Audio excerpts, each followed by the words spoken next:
Hello friend, जय माता दी। सभी नवरात्रों के व्रती हो, हम भी व्रती हैं। तो माता रानी की आपको ढेर सारी बधाइयां। जय माता दी। माता रानी आपको सबको खुश रखे। तो माता रानी की मैं एक कथा सुनाती हूँ, आप ध्यानपूर्वक सुनिए। सच्ची कथा है, सच्ची घटना है, आप ध्यानपूर्वक सुनिएगा।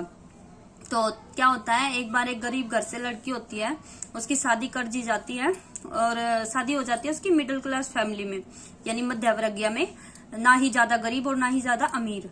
तो हो जाती है शादी। शादी होने के बाद उसको एक साल के अंदर एक बेटा हो जाता है।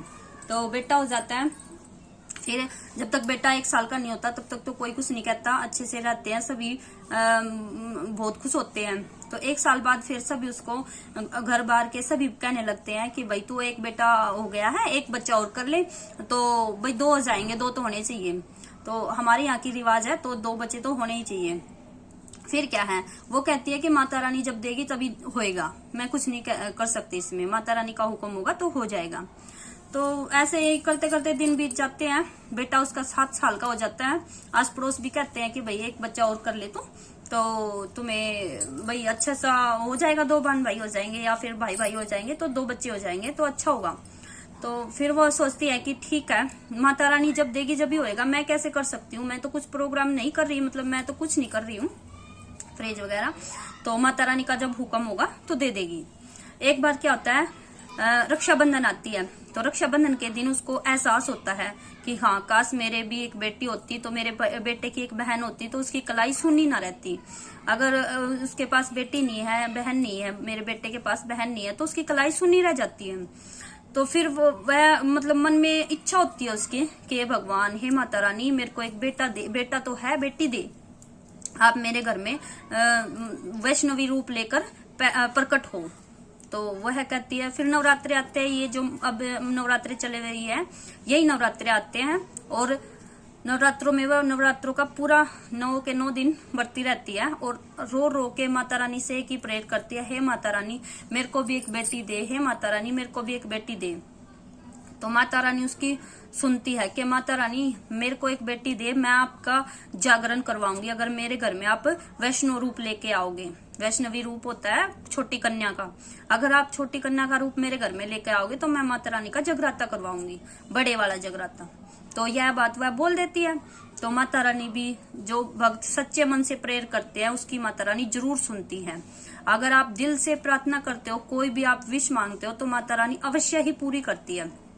तो फिर उसने माता रानी से प्रेयर की, तो माता रानी ने उसकी सुनी। 9वें महीने उसको एक सुंदर कन्या का जन्म हुआ और कन्या हो गई। अब उसने तो बोल रखा था कि माता रानी का मैंने तो जगराता करवाना है, तो जगराता करवाती है। अब अकेले तो वो जगराता कर नहीं सकती थी, तो घर वालों से परमिशन ली उसने कि मैं माता रानी का जगराता करवाना चाहती हूँ। उसने देखा कि हाँ भाई, उसके घर वाले कहने लगे कि माता रानी का ऐसा ही कीर्तन होता है, ऐसा ही जगराता हो, आप ऐसा करो कीर्तन करवा लो। लेकिन वो कहाँ मानने वाली थी। अब जब उसने, माता रानी ने उसकी इच्छा पूरी की है, तो वो भी अपनी हट पे अड़ गई कि नहीं, मैंने तो बड़ा जगराता बोल रखा है, मैं तो बड़ा जगराता करवाऊंगी। तो उसके घर परिवार ने फिर सलाह मिला के जागरण स्टार्ट करवा दिया। तो जागरण की तिथि भी रखी गई और जागरण का मतलब सारा प्रोग्राम हो गया। माता रानी का पंडाल उसके घर की वजह घर के बाहर सजने लगा, क्योंकि सबके घर में इतनी जगह नहीं होती जो बड़ा जगराता माता रानी का घर के अंदर हो सके। सबके आजकल तो छोटे छोटे घर बनते हैं, तो इसीलिए उसने घर के मेन गेट के सामने अपनी माता रानी का पंडाल सजा दिया। तो जगराता होने स्टार्ट हो गया। बहुत अच्छे से जगराता हुआ। मैं आपको पिक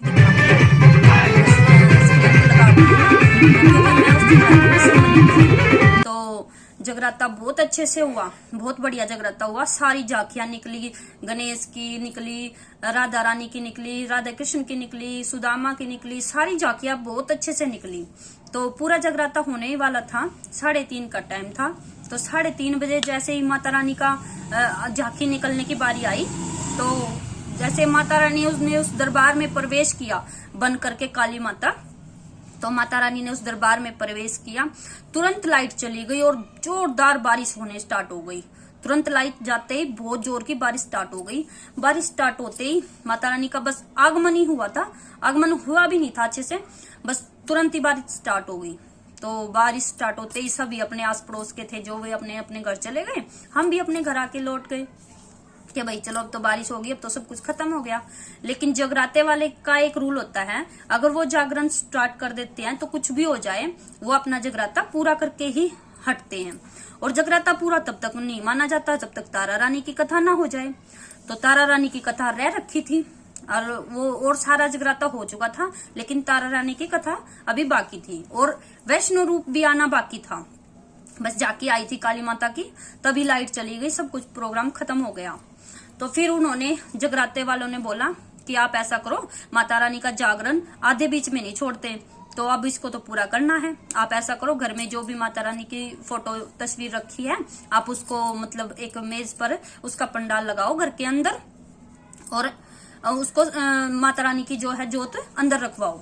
तो उन्होंने ऐसा ही किया, एक मेज बिछाई, उस पर अपना जैसे कीर्तन करते हैं उस पे अपना माता रानी का पंडाल लगाया। तो उसमें मतलब जागरण स्टार्ट हो गया दोबारा से। जागरण तो क्या था, जागरण तो हो चुका था, लेकिन बस वो अभी माता रानी का आगमन बाकी था। अब माता रानी से उसने बोल रखा था कि माता रानी मेरे घर में आना आपको, तो माता रानी ने उसकी भी सुननी थी। अब देखो, जब उसने अपनी बात पर अटल रही है तो माता रानी तो सभी की सुनती है। उसको घर में भी दस्तक देना जरूरी था, तो घर में आने का उसने वादा किया हुआ था अपनी भगतनी से कि भाई जो सच्चे दिल से मुझे बुलाएगा तो मैं माता रानी के रूप में या फिर मतलब कन्या रूपी में आपके घर में जरूर प्रवेश करूंगी। अगर दिल से माता रानी को बुलाते हैं तो वो दस्तक जरूर देती है। तो उसने फिर माता रानी से उसकी इच्छा पूरी करनी थी।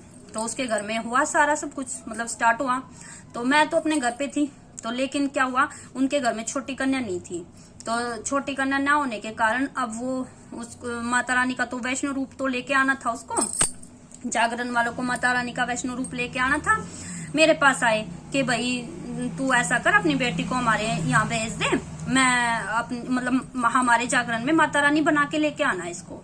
मैंने कहा चलो ठीक है भाई, ऐसा शुभ अवसर किसी किसी को मिलता है, क्योंकि मेरी भी बहुत इच्छा थी जब मैं छोटी थी कि मैं माता रानी बनूं, लेकिन मेरी इच्छा नहीं पूरी हुई, मेरी बेटी की हो गई। वो मुझे उस बात का भी बहुत खुशी हुई। तो मैंने अपनी बेटी को उसके जागरण में भेज दिया।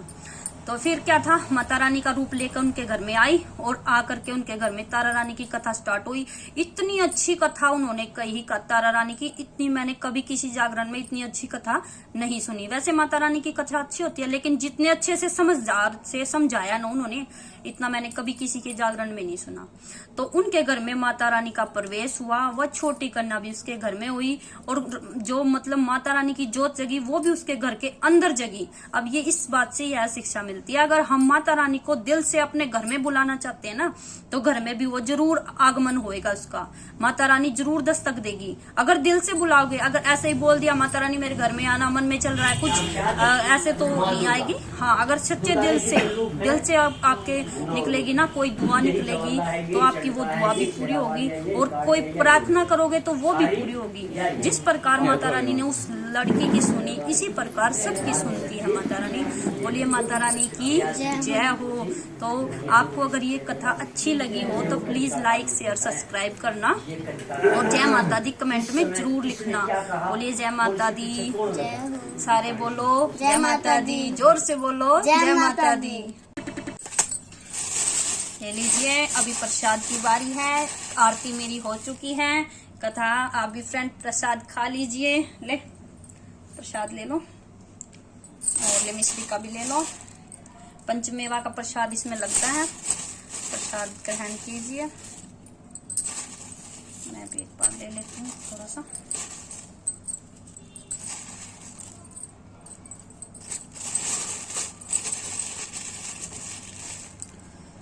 बोलिए माता रानी की जय हो।